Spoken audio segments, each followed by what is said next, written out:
I wake up at 5:30 a.m. Instinctively, my hand reaches for the phone on the nightstand.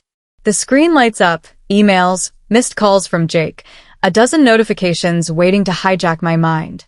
But then I remember Isabella's challenge from last night. Turn off your phone. Just for one day. Let the world spin without you. I hesitate. I run a business. People depend on me. What if something goes wrong? What if a client has an emergency? Then I remember the way Isabella looked at me, like she could see through the polished layers, through the CEO, the planner, the problem solver, and touch the part of me I'd long buried. The part that used to dream. With a breath that feels like a leap, I turn the phone off. An hour later, Isabella pulls up to the resort in her old Fiat, windows down, music playing. She's wearing a loose summer dress, wind tossing her hair, sun catching the curve of her smile. And just like that, I forget why I ever needed to check a single email. You look different, she says as I slide into the passenger seat. I turned off my phone. I laugh nervously. I feel naked. Her laugh, carefree, unfiltered, does something dangerous to my heart. Good. Now you can actually see something. We drive inland, past the picture-perfect vineyards I usually sell to clients as authentic Tuscany. But this is the real thing. Stone houses clinging to hillsides, grapevines tended by hands aged with time and sun. No curated tours here. No brochure-worthy moments. Where are we going? I ask. To my grandmother's house, she says, her voice softer now. She passed away last year. Left it to me. I haven't decided what to do with it yet. The house sits at the top of a hill, weathered but proud. Ivy curls around old stone, and a crooked wooden door welcomes us like it's been waiting. Nothing like the luxury villas I manage. And yet, I'm speechless. It's beautiful, I say. You sound surprised. I am, I admit. It's not what I would have recommended. I pause. Because it's not perfect. She arches a brow. But maybe that's why it's better. Because it's real.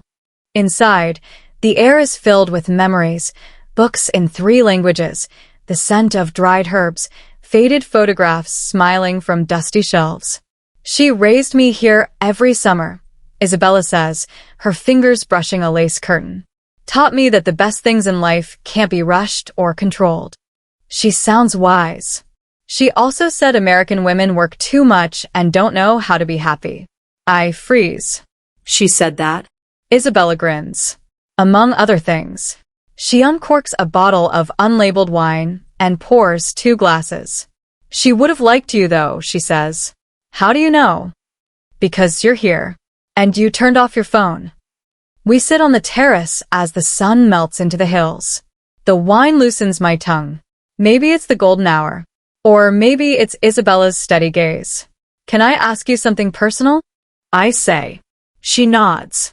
Why aren't you married? You're stunning, kind, and you own a home like this. Isn't that exactly what Italian families hope for? She doesn't answer at first. Then, in a quiet voice, because I've been waiting for someone who makes me want to stay long enough to build something real. The air shifts. My heart pounds. And the last person who made me feel that way, she continues, lived thousands of miles away.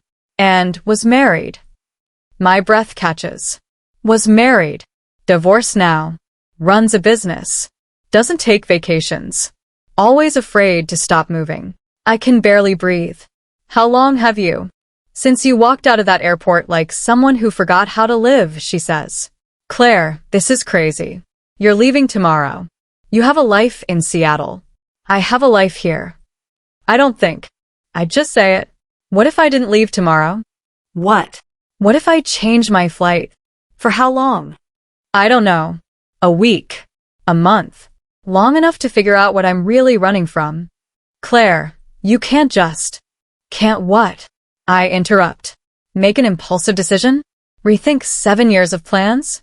Trust someone I barely know? Her lips part, but no words come.